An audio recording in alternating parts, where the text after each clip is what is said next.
Ready for a special video? You better be, because we have the upgrade to the Insta360 ONE X2, the newly released Insta360 X3. We've been testing everything from the new features to their implementations on the app, and it looks great. There are some huge differences between this brand new device and the previous model, and some of them are absolute game changers with regard to performance and ease of use. Thanks to Insta360 for sending us this device ahead of time and allowing us to gift you with newer and better videos. You're also welcome to like and subscribe if you enjoy these kinds of videos, as it would help us out a lot. Thanks in advance, guys, and let the facts speak. Allow me to kick this video off by showing you the display upgrade. This is, or rather, was my biggest issue with almost every action cam out there, because I just want to be comfortable with what I'm shooting when I'm shooting some footage. This is just beautiful. I mean, take a look at what it was and what it is now. While having a screen on the ONE X2 is obviously better than having no screen at all, a small screen doesn't allow you to do everything you want in the easiest way possible. This display is for sure my favorite upgrade, and I wanted to share this with you from the beginning to get you excited. The bigger dimensions allow you to see everything on the menu without any hassle, and I think it's quite receptive to your touch. I do also think that Insta360 needs to put this feature in the spotlight, as well as quite a few other things that we're gonna get to in a bit, like the loop recording mode. It was present in the other devices before, but wasn't on the previous X2 model, so glad to see them having imported this feature into their new camera. It prevents problems like waiting for a specific thing to happen, but not knowing when it will. Time flip is a really nice transition between scenes where you want to wave the selfie stick from one side to another, and they're stitched together in the app. Cine Lapse is one of my favorites, and at first I thought this was footage from a drone or something similar, because the camera looks like it's flying in the air. You can choose any location you want, travel with the X3, and later choose what exactly you want to show in each area. Along with the transitions, I honestly think it's a really neat feature.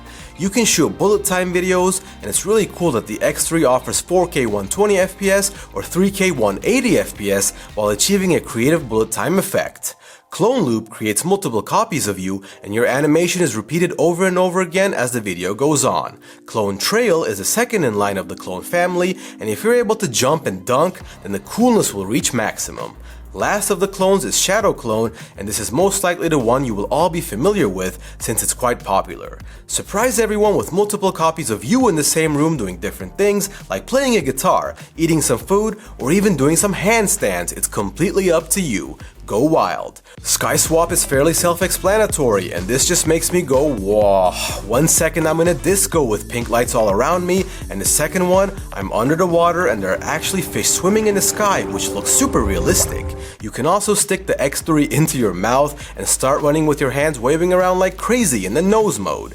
There were just a plethora of features on this camera that we couldn't get enough of, and it was really exciting to keep trying new things out. I really like the upgraded version of the app. It just makes your life easier, to be honest. It's really nice to be able to shoot some footage, pull out your phone, and access everything immediately without any hassle. And this is definitely a positive over the GoPro, because over there you have to store the 360 file on the phone to be able to fully edit it. I think it's a neatly designed app that keeps getting better over time, and once you get the gist of it, you're able to edit your footage how you want really easily. Besides the app, the camera is a beast in itself and hosts many of the favorite modes that you already are acquainted with, like time shift. Being one of the modes that I like to use, it's a stabilized video that is sped up during post-processing and is commonly seen to be used by vloggers and travel YouTubers. The single lens mode is of course very useful if you know that you won't be needing the full 360 footage. Just place the camera somewhere like us, hit that record button, and you're good to go. It kinda gives the feel like you're back in the good old days when action cams only had one lens, so we're giving you some flashbacks by playing some tag in our office. I'm not that slow, just that Mishi is way too fast since he's been running around a lot while filming some stabilization footage, but I should catch up to him eventually.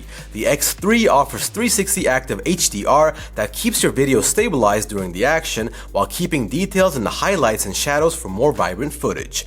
And as we've often done in our previous videos, let's wrap things up with some time lapse. For those of you who weren't here, this mode takes photos at certain intervals and then has the software combine them to make a video without sound. It's especially useful when you need long footage, but taking a video would make the file too big. Hey guys, what's up? We're back with another audio test comparison in this new action cam video. Over here we have the GoPro MAX, and last time, if I do remember correctly, it had won the audio test. And here we have the Insta360 X3, whose audio is not always perfect, but we hope this time it will be different. There is no doubt that the X3 has put in a new mic, and it's gotten way better than the ONE X2. Slightly muffled, but I can live with that because the difference is music to my ears, so well done to them.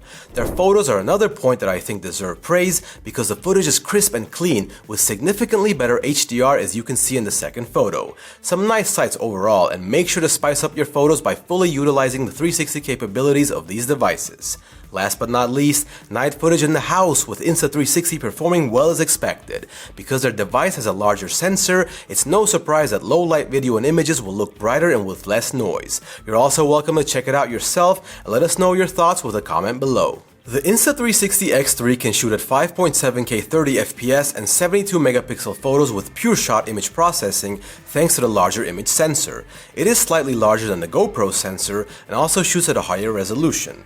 One more thing is that the X3 can shoot wide-angle footage just like a single action cam up to 4K with 100 megabits per second, while the GoPro MAX only supports 1440p at 78 megabits per second. There's also Me mode, which fixes the frame to focus only on you. The selfie stick is completely invisible and you can shoot at 1080p 60 FPS. You're also able to skip the process of reframing 360 footage in post. Not to mention the 4K resolution being available now in comparison to the 2K of the ONE X2. You're also able to shoot HDR video in 30 FPS, along with added new 8K resolution to the time-lapse feature with adjustable frame rates rather than a stable one in comparison to the 5.6K resolution of the GoPro MAX. Bullet time was also upgraded from 3K 100 FPS to 4K 120 FPS, but you can also keep the resolution at 3K while going all the way up to 180 FPS. Photos are also a point that I should mention, as the X2 had an 18 megapixel camera, the X3 has a 72 megapixel one thanks to the larger image sensor. The design is one of my favorites, as the X3 has a leaner and thinner camera body, which offers better 360 image stitching performance and is easier to fit into a pocket compared to the thicker camera body on the GoPro MAX. I also talked about the display being a huge improvement, and it has now become 15% larger than the display of the MAX. The X3 supports external microphone input, allowing high quality audio capture while keeping the microphone invisible in the stitching line. I also think it's amazing that you can use the X3 as a plug-and-play webcam without even needing to download any software. It's great if you have a laptop because they often have low-quality cameras. And yeah, the last big difference is the placement of the lenses. The issue with the GoPro MAX is that since the lenses are not in the same place on both sides, there are stitching problems when recording footage. Insta360 has managed to solve this issue with their lens placement. Another action cam video for all of you lovely people out there, and the Insta360 X3 looks to be coming in hot, especially with that gorgeous display. Let us know in the comments what you thought of this video, and don't forget to hit those like and subscribe buttons. See you around.